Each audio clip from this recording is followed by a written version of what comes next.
Hello, in last lecture I was discussed the factors modifying drug action. In that 14th number factor, drug antagonism. So in this video I will discuss the drug tolerance. So first upon the what is meant by drug tolerance. Drug tolerance म्हणजे काय? तर drug tolerance म्हणजे काय? For example small child आहे, लहान बाळ आहे, तर ते लहान असताना आपण त्याला काय करतो, कमी फूड देत असतो, स्मॉल फूड देत असतो. मग थोडं आपण काय करतो, फॉर एक्झाम्पल त्याला आपण एक कप मिल्क देतो, एक कप दूध देतो. पण थोडं मोठं झाल्यानंतर काय होतं, काही वेळानंतर, काही दिवसानंतर तर काय करतो, त्या चाइल्डमध्ये, त्या मुलामध्ये त्या एक कप दुधाचा काहीच इफेक्ट होत नाही. म्हणजे काय, आपल्याला ते मिल्क काय करावं लागतं, थोडं वाढवावं लागतं. 1 कप ऐवजी 2 कप. 2 कप दूध पिल्यानंतर त्याच्या बॉडीला काय वाटतं, म्हणजे त्याचा इफेक्ट त्याच्या बॉडीवरती होतो. 2 कप दुधाचा, 1 कप दुधाचा काही इफेक्ट होत नाही. आता ड्रग टॉलरन्स म्हणजे काय? तर ड्रग टॉलरन्स म्हणजे तेच की फॉर एक्झाम्पल एखादा पेशंट आहे, तो पेशंट काय करतो आहे, दररोज एक टॅबलेट घेतो, त्याचा दररोज डोस ठरवून दिलेला आहे. एक डायग्लोचं टॅबलेट आहे, त्याला डोस ठरवून दिलेला आहे की दररोज तुम्ही काय करायचे, टॅबलेट दररोज घ्यायची. तर तो काय करतो, दररोज ते टॅबलेट घेतो आहे. पण एका स्पेसिफिक टायमिंगनंतर, एका स्पेसिफिक दिवसानंतर काय होतं, तो जो डोस आहे त्या डोसचा त्या पेशंटमध्ये काहीच इफेक्ट होत नाही. त्या डोसचा त्या पेशंटमध्ये काही इफेक्ट होत नाही. म्हणजेच काय, तो जो थेरापॅटिक डोस आहे तो काय होतं, इनइफेक्टिव्ह होतो त्या पेशंटमध्ये. म्हणजेच काय, तर त्या पर्सनची बॉडी त्या ड्रगला टॉलरेट करते. रिपीटेड ॲडमिनिस्ट्रेशन, दररोज ॲडमिनिस्टर करून त्या पर्सनची बॉडी त्या ड्रगला टॉलरेट करायला लागली.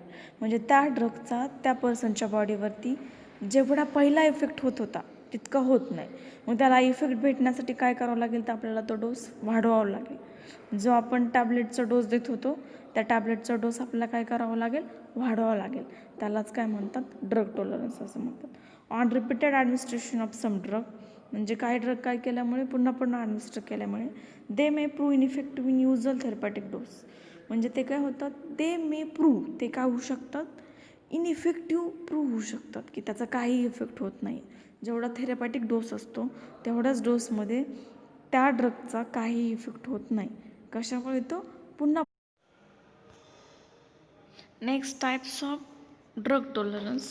So there are main 3 types of drug tolerance. First is a true tolerance, second is a pseudo tolerance, and third is a tachyphylaxis.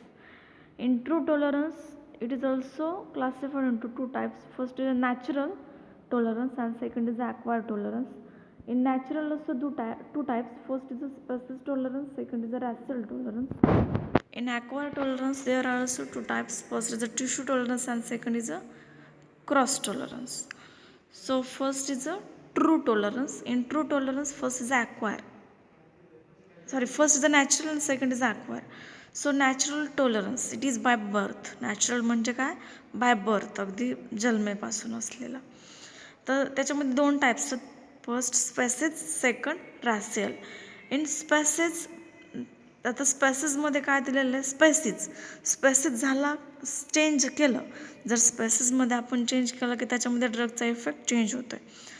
दोन स्पेसिसमध्ये पण काय होऊ शकतो, ड्रगचा इफेक्ट चेंज असू शकतो. आता याच्यामध्ये तो एक्झाम्पल दिलेलं आहे ते म्हणजे जे पण बेलाडोना अल्कोलाइड आहे, ॲट्रोपिन जो ड्रग आहे. आता आपण 2 स्पेसिस सिलेक्ट केल्या, फर्स्ट ह्युमन बिईंग, मॅन, आणि दुसरं म्हणजे रॅबिट. जर आपण फर्स्टली काय केलं, जो ॲट्रोपिन ड्रग आहे हा ह्युमन बिईंगला दिला, हायर डोस, जास्त प्रमाणाचा डोस आपण ह्युमन बिईंगला दिला, तर त्या ठिकाणी तो काय करतो, टॉक्झिसिटी प्रोड्यूस करतो. आणि तोच हायर डोस जर आपण रॅबिटला दिला तर रॅबिटची बॉडी त्या ॲट्रोपिनच्या हायर डोसला टॉलरेट करते. म्हणजेच काय, इनइफेक्टिव्ह, काही इफेक्ट दाखवत नाही. त्याला स्पेसिस टॉलरन्स असंच म्हणतात. म्हणजे स्पेसिस चेंज झाली की त्या ड्रगचा इफेक्ट पण काय होतो आहे, चेंज होतो आहे. नंतर नेक्स्ट इज अ रॅसियल टॉलरन्स. आता रॅसियल टॉलरन्स म्हणजे काय, की आपण जर नॉर्मल इफिड्रिन हा ड्रग आहे, हा जर नॉर्मली आपण पर्सनमध्ये ॲडमिनिस्टर केला तर इट प्रोड्युसेस मायड्रसिस. जर आपण काय केला इफेड्रिन ॲडमिनिस्टर केला तर तो मायड्रेसेस प्रोड्यूस करतो. म्हणजेच काय करतो, पर्सनची जी पण पपील साईज आहे ती इन्क्रीज करतो. जी पण आईची पपील साईज आहे, पपील साईज काय करतो, इन्क्रीज करतो. आणि तोच ड्रग जर आपण निग्रोसला दिला, negroes means black man or कृष्णवर्णीय लोक, त्या लोकांना दिला तर त्या ठिकाणी it does not produces mydriasis. म्हणजे त्या पर्सन्समध्ये ephedrine mydriasis pupil size increase करत नाही. त्याला रॅसियल टॉलरन्स असं म्हणतात. Next is acquire tolerance. Second type of true tolerance, acquire tolerance. So repeated administration of some drugs leads to acquire tolerance. म्हणजे काही ड्रग पुन्हा पुन्हा ॲडमिनिस्टर केल्यामुळे त्या ठिकाणी ॲक्वायर टॉलरन्स ऑब्झर्व होतो. तर त्याच्यामध्ये 2 टाईप आहेत, first tissue, second cross tolerance. So first is a tissue tolerance. आता टिश्यू टॉलरन्समध्ये एक्झाम्पल दिलेलं आहे मॉर्फिनचं. टिश्यू टॉलरन्समध्ये आता टिश्यूज आपल्या बॉडीमध्ये वेगवेगळ्या टिश्यूज असतात. आता टिश्यू टॉलरन्समध्ये कसं दाखवलेलं त्यांनी, तर मॉर्फिनचं एक्झाम्पल दिलं आहे. तर नॉर्मली आपण मॉर्फिन जर नार्कोटिक अनालिसिक, आणि जर नॉर्मली मॉर्फिन जर घेतला तर मॉर्फिन काय करतो, it is unable to produce. म्हणजे मॉर्फिन जर नॉर्मली घेतलं तर इफोर्बिया इफेक्ट प्रोड्यूस करतो. नॉर्मली जर घेतला तर इफोर्बिया इफेक्ट प्रोड्यूस करतो. इफोर्बिया म्हणजे काय, it is a state of happiness. खूप अति आनंदाची जी कंडिशन असतं त्याला इफोर्बिया असं म्हणतात. आता शक्यतो हे मोस्ट ऑफ जे मॉर्फिन आहे ते काय करतात, डिप्रेस झालेलं असेल तर त्या कंडिशनमध्ये मॉर्फिन घेतलं जातं. तर morphine is unable to produce its euphoria effect after repeated administration. म्हणजेच काय, जर पुन्हा पुन्हा आपण मॉर्फिन घेतो, एखादा पर्सन पुन्हा पुन्हा मॉर्फिन घेतोय तर त्याला आपण मॉर्फिन दिलं तरी त्याच्या बॉडीमध्ये इफोर्बिया इफेक्ट प्रोड्यूस होत नाही.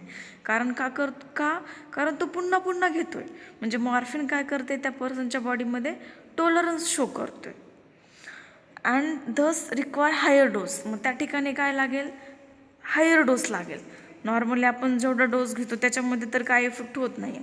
मग त्या ठिकाणी आपल्याला मॉर्फिनचा डोस काय करावं लागेल, इन्क्रीज करावं लागेल, हायर डोस घ्यावं लागेल. But the pupil and GI tract effect never develop tolerance. पण त्या ठिकाणी त्या पर्सनच्या जे पण पपील्स आहे आणि GI ट्रॅक्ट आहे त्या ठिकाणी टॉलरन्स पण काय होत नाही आहे, डेव्हलप होत नाही आहे. याला म्हणतात tissue tolerance. Next type is a cross tolerance. आता क्रॉस टॉलरन्स म्हणजे काय, तर एका क्लासमधला ड्रग आहे, आता फॉर एक्झाम्पल काय, की आपण एखादं एक्झाम्पल घेतलं की एक क्लास घेऊ आपण. फॉर एक्झाम्पल एक क्लास आहे, फर्स्ट स्टँडर्डचा क्लास आहे. त्याच्यामध्ये काय केलं आपण एका मुलाला काय केलं, पूर्ण क्लासला काय केलं, एकदा आपण ओरडलो, एकदा सगळ्यांना आपण काय केलं, बोललो की त्यांची चूक होते म्हणून आपण सगळ्यांना बोललो. तर त्या ठिकाणी त्यांच्यामध्ये युनिटी असेल, त्यांच्यामध्ये काय होते, युनिटी होते की टीचर आपल्याला बोलतात. तर त्या ठिकाणी दुसऱ्या वेळेस आपण जर बोललो तर त्या ठिकाणी काय, सगळेच मुलं काय करतात, त्या टीचरला काय करतात, म्हणजे रिस्पॉन्स देत नाही. कारण काय, हे दररोजच बोलताय, नेहमीच बोलताय म्हणून काय करतात, ते सगळेच पर्सन्स काय करतात, ते सगळेच क्लासमधले लोक काय करतात, त्या टीचरला टॉलरेट करतात. म्हणजे थोडक्यात काय, की आपण एक ड्रग घेतला आहे आणि त्याच्या एका ड्रगला जर एखाद्या पर्सनची बॉडी टॉलरेट करते, जर एखाद्या ड्रगला पर्सनची बॉडी टॉलरेट करते तर त्या क्लासमधल्या पण जे वेगळे ड्रग आहेत, त्याच क्लासमधले जे वेगळे ड्रग आहेत त्याला पण त्याची बॉडी काय करणार आहे, त्या पर्सनची बॉडी टॉलरेट करणार आहे. त्याला क्रॉस टॉलरन्स असं म्हणतात. म्हणजे काय, this tolerance is developed to a drug belonging to particular group, then there will be tolerate to all other drugs in the same group. म्हणजे सेम ग्रुपमधल्या ड्रगला पण काय करणार आहे, त्या पर्सनची बॉडी टॉलरन्स डेव्हलप करणार आहे. एका ड्रगला करते तर त्या क्लासमधल्या दुसऱ्या ड्रगला पण काय करणार, त्या पर्सनची बॉडी टॉलरन्स डेव्हलप करणार आहे.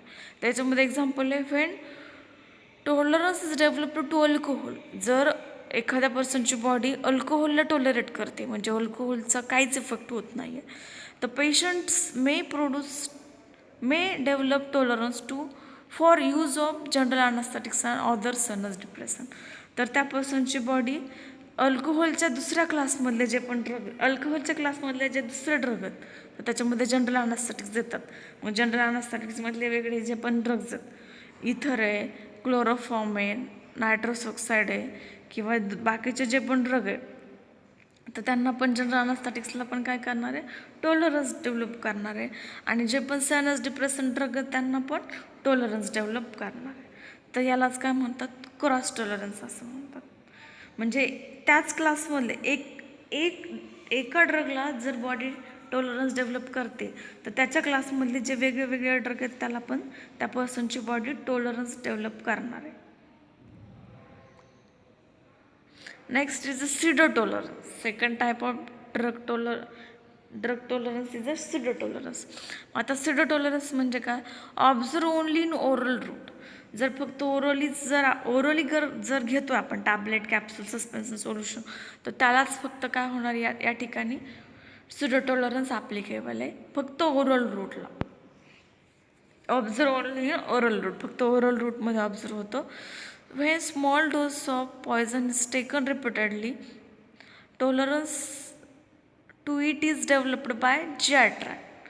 म्हणजे काय, जर कमी क्वांटिटीमध्ये पॉयझन आपण पुन्हा घेतोय, स्मॉल डोस काय करतोय आपण पुन्हा घेतोय, तर स्मॉल पॉयझन आपण पुन्हा रिपीटेडली घेतल्यामुळे GI ट्रॅक्ट, जी पण गॅस्ट्रोइनल ट्रॅक्ट आहे ते काय करतं, टॉलरन्स डेव्हलप करतं. त्या ठिकाणी पुन्हा पॉयझन घेतल्यामुळे त्या पर्सनचे जे पण GI ट्रॅक्ट आहे ते काय करते, टॉलरन्स डेव्हलप करते. But it other route is chosen, poisoning will occur. पण जर आपण त्या ठिकाणी दुसरा रूट चूज केला, आता ओरली जर घेतोय तर पॉयझनिंग होत नाही, त्या ठिकाणी काहीही पॉयझनिंग होत नाही, काही इफेक्ट होत नाही. पण त्या ठिकाणी जर आपण रूट चेंज केला, पॅरेंटरली घेतला किंवा इनहेलेशन घेतला, दुसरा रूट चेंज केला, तर त्या ठिकाणी काय होणार आहे, पॉयझनिंग शो होणार. और but if other route is chosen, poisoning will occur. जर रूट चेंज केला तर त्या ठिकाणी पॉयझनिंग होणार आहे. Next is a tachyphylaxis. So tachyphylaxis काय, it is also known as acute tolerance. यालाच काय म्हणतात, ॲक्यूट टॉलरन्स असं म्हणतात. Observe with certain drugs such as ephedrine. तर हे कशामुळे, कोणत्या ड्रग, याच्यामध्ये एक्झाम्पल दिलं इफेड्रिनचं. ॲक्यूट टॉलरन्स, ॲक्यूट म्हणजे काय की काही दिवसानंतर हा टॉलरन्स काय होऊ शकतो, क्युअर पण होऊ शकतो.